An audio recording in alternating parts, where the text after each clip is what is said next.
নমস্কার, life with Sipra চ্যানেলে আপনাদের সকলকে স্বাগত। আজকে আমি কুকিং ভিডিও ছেড়ে একটু ব্লগ করার চেষ্টা করছি। যদি কিছু ভুল ত্রুটি হয় অবশ্যই আপনারা আমাকে জানাবেন, আমি চেষ্টা করব সংশোধন করার। তাহলে ব্লগটা শুরু করি। এখন চলুন আপনাদের সাথে নিয়েই আমি ডিনারটা বানাই। শুরু করা যায়।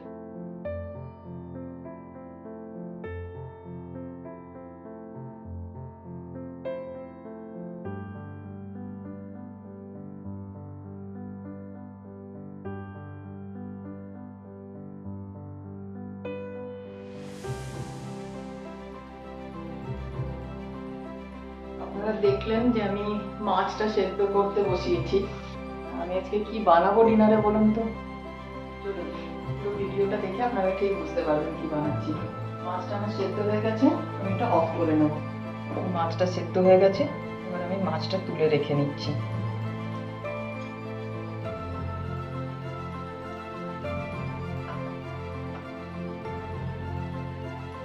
মাছটা একটু ঠান্ডা হতে দিচ্ছি, তারপরে আমি ছাড়িয়ে নেব। মাছটা যতক্ষণ ঠান্ডা হচ্ছে আমি একটু পেঁয়াজ রসুনগুলো ছাড়িয়ে নিই। আর আগে থেকেই আদা রসুনের পেস্ট তৈরি করা আছে, আমি সেই পেস্টটা ইউজ করব। পেঁয়াজটা চপ করে নিতে হবে। দিন আগে শুরু করেছিলাম কুকিং ভিডিও, তারপরে মাঝখানে বন্ধ করে দিয়েছি 4 বছর প্রায়। কেন বন্ধ করেছি সেটা কি আপনারা জানতে চান? যদি জানতে চান তাহলে অবশ্যই আমাকে কমেন্টে জানাবেন, আমি নিশ্চয়ই ওটার উপর একটা ভিডিও তৈরি করব। আর যদি না জানতে চান সেটাও কিন্তু কমেন্টে জানাবেন। নতুন ব্লগ তৈরি করছি, নতুন ব্লগ স্টার্ট করছি, ভিডিও স্টার্ট করেছি। আপনারা সকলে আমার সাথে থাকবেন, আমাকে ভালোবাসা দেবেন যেন আমি এটা চ্যানেলটা এগিয়ে নিয়ে যেতে পারি। আমার চ্যানেল সাবস্ক্রাইব করুন, লাইক কমেন্ট শেয়ার করুন। কি বলুন তো, এগুলো না মোটিভেশন। যখনই দেখবো ভিউ বাড়ছে, সাবস্ক্রাইবার বাড়ছে, আরও বেশি মোটিভেশন পাওয়া যাবে, আর তার ফলে আমি আরও নতুন নতুন ভিডিও তৈরি করতে পারবো। চলুন আপনাদের সাথে কথা বলতে বলতে আমার পেঁয়াজটা কুচনো হয়ে যাবে। একদম মিহি করে পেঁয়াজটা কুচি করে নিচ্ছি, ডিমের অমলেটে যেরকম করে সেরকম কুচনো হয়ে গেল। এবার টমেটোটা পেস্ট করে নিই। এই যে আমি 2টো টমেটো নিয়ে এসেছি, 2টো টমেটো পেস্ট করে নেবো। যদি পিউরিটা মনে হয় বেশি হচ্ছে তাহলে একটু রেখে দেবো। আমি টমেটোর না বীজগুলো ফেলে দিই, বলে না টমেটোর বীজ খাওয়া ভালো নয়। যাদের ইউরিক অ্যাসিডের প্রবলেম থাকে তাদের তো একদমই উচিত নয় টমেটোর সিডসগুলো খাওয়া, খুব পরিমাণে ইউরিক অ্যাসিড আবার বেড়ে যায়। আমি বীজগুলো না ফেলেই দিই।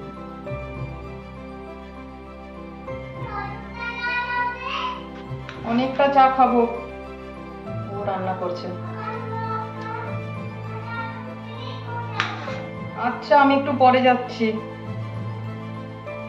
ও সোফাতে বসে বসে কুকিং খেলছে, আমার জন্য নাকি চা বানিয়েছে। চলুন একবার দেখে আসি কিরকম চা বানাচ্ছে, আপনাদেরও একটু দেখায়। মাম রান্না করেছে। কি রান্না করেছে? কি রান্না করেছো? পরাঠা?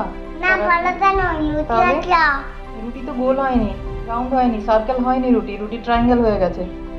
রুটি আর চা, ওকে ঠিক আছে, আসছি আমি। এইটা বুবার জন্য। আচ্ছা ওটা বুবার জন্য, ঠিক আছে। খেয়ে যাও। খেয়ে যাবো? আচ্ছা দাও। না ভিজে আচ্ছা একটু পরে খাচ্ছি, আমি রান্নাটা একটু করে নিই। ঠান্ডা হয়ে যাবে। ঠিক আছে কোনো ব্যাপার না, ঠান্ডা খেয়ে নেবো। চলুন টমেটোর কাঁচা লঙ্কাটা পেস্ট করে নিই। দিলাম লঙ্কাটা দিয়ে দিলাম, পেস্টটা করে নিই। গ্রেভির সমস্ত জোগাড় হয়ে গেল, টমেটো পেস্ট হয়ে গেছে, পেঁয়াজ কুচি হয়ে গেছে, আদা রসুনের পেস্ট আগের থেকেই রয়েছে। চলুন এবার মাছটা ছাড়িয়ে নিই।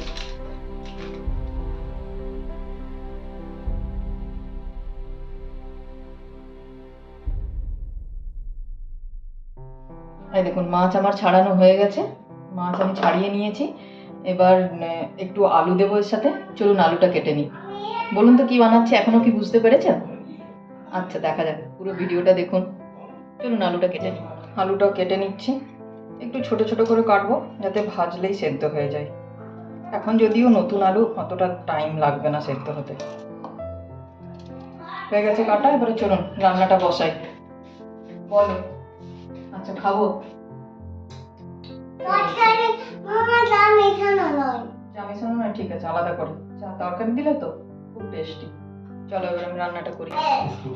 চলুন, কড়াই বসিয়ে দিলাম। কড়াই গরম হয়ে যাক, আগে আমি আলুটা ভেজে নেব।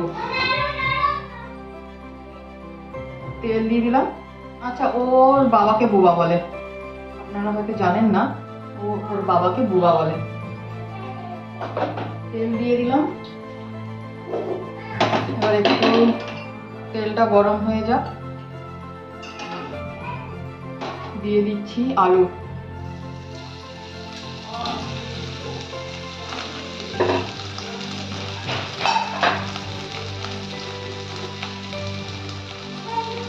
আলুগুলো দিয়ে দিলাম। এবার এর মধ্যে অল্প একটুখানি নুন দেব, একটু নুন আর একটু হলুদ দিয়ে আলুগুলো ভেজে তুলে রাখবো আমি।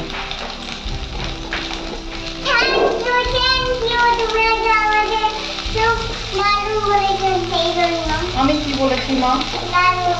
কি বলেছি? আমি একই দারুণ বলেছি, জানি না কি দারুণ বলেছি। কেন থ্যাংক ইউ মা? কেন থ্যাংক ইউ? কিসের জন্য? ইয়াম্মির জন্য। ঢাকা দিয়ে দিলাম। ঢাকা দিয়ে দিলাম। আলুটা মিট হয়ে গেছে। দেখি আমার আলুগুলো কত দূর। দেখুন ভাজা হয়ে গেছে মোটামুটি। তরকারিতে গ্রেভিতে সেদ্ধ হয়ে যাবে।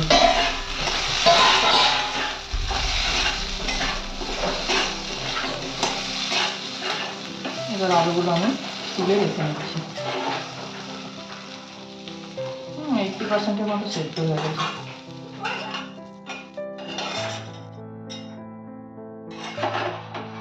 কড়াইতে আমি আবার তেল দিয়ে দেবো।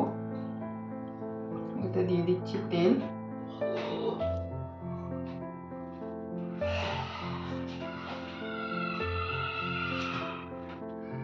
ফোড়নে দেব একটুখানি জিরে, একটু শুকনো লঙ্কা দিলে ভালো হতো, কিন্তু শুকনো লঙ্কা খেতে পারবে না মাম্মি। শুকনো লঙ্কা দিলাম না।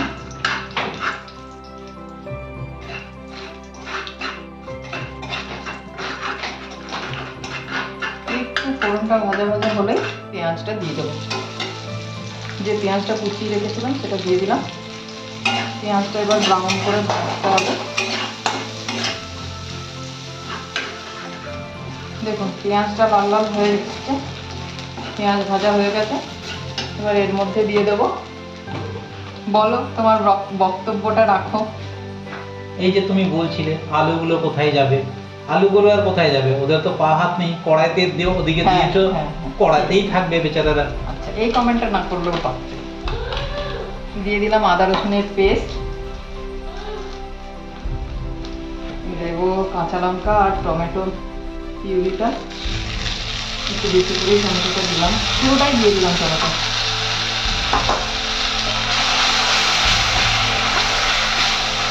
এবার দেবো রোজকার গুঁড়ো মশলাগুলো।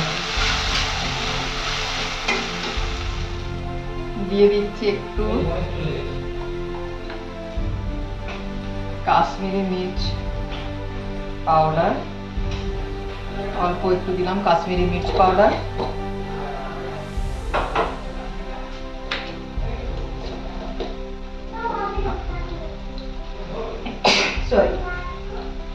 আন্দাজ মতো নুন দেবো, কারণ মাছে নুন দেওয়া আছে, আবার আলু ভাজাতেও নুন দেওয়া আছে। একটু কম করেই নুনটা দিলাম। দিচ্ছি একটুখানি হলুদ গুঁড়ো,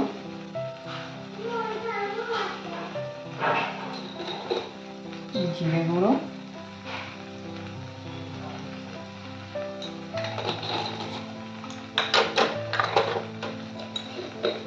ধনে গুঁড়ো।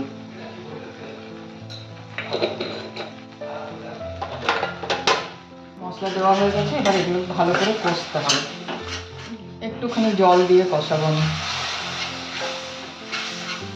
একটু জল দিয়ে দিলাম, আবারও একটু কষিয়ে নেবো। দেখুন আমার মশলা প্রায় কষা হয়ে গেছে। আমার মেয়ে মা দুর্গা হয়ে চলে এসেছে, মাম। এই যে পালিয়েও গেল। এবার আমি এর মধ্যে দিয়ে দেবো ভেজে রাখা আলু। ভেজে রাখা আলুটা দিলাম, আর ফিশটা, মাছটা যেটা ছাড়িয়ে রেখেছিলাম সেটাও দিয়ে দিলাম। না,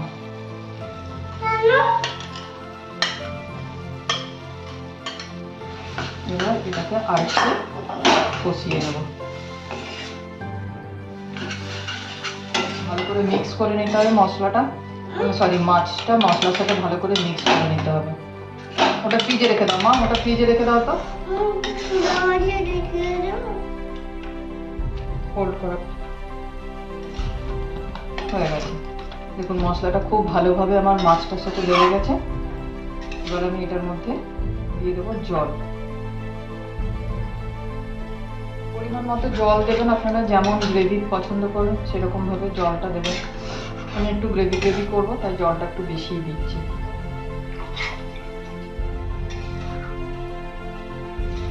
কিছু করার দরকার নেই, এটা হতে থাক। একটু ঢাকা দিয়ে রাখো, রাখো ফ্রিজে রাখো, ফ্রিজে রাখো। ঠিক আছে, কোনো দরকার নেই, ঢাকা দিয়ে দিলাম। হয়ে গেছে আমার তরকারি বানানো হয়ে গেছে। এবার আমি রুটি করব।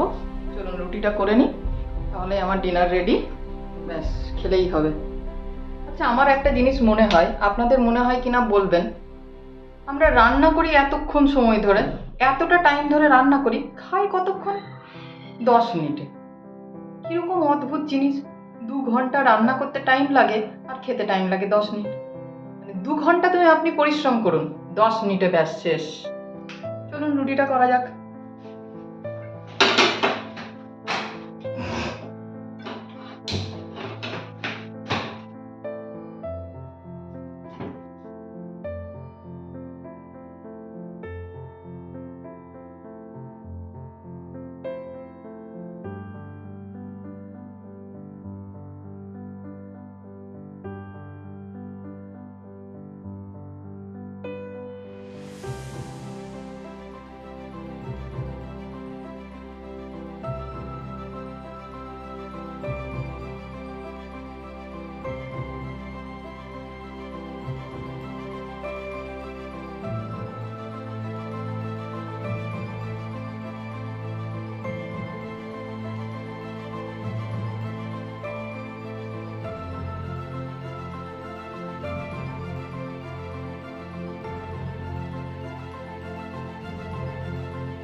হয়ে গেছে আমার রুটি করা। দেখাই রুটিটার কি অবস্থা। এই যে কি সুন্দর কালার এসছে, দেখুন।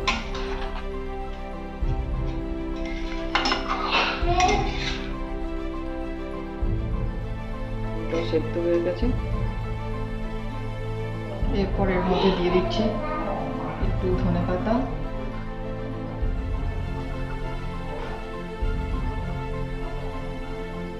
আর একটু দেবো গরম মশলা। একদম নামানোর আগে ধনেপাতা আর গরম মশলা দিয়ে নামিয়ে দেবো। ব্যাস হয়ে গেল রেডি আমার ফিশ কিমা কারি। চলুন এবারে নামিয়ে নিচ্ছি আমি। দেখুন কি সুন্দর হয়েছে ফিশ কিমা কারি। এবার খেয়ে আপনাদের জানাচ্ছি কিরকম হয়েছে না হয়েছে।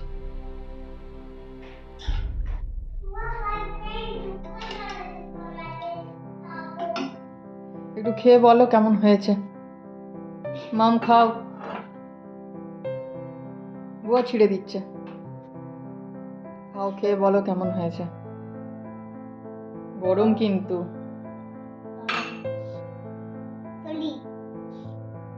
আগে খাও তারপর স্টোরি। ভালো হয়েছে? ইয়াম্মি? বুয়া কেমন হয়েছে?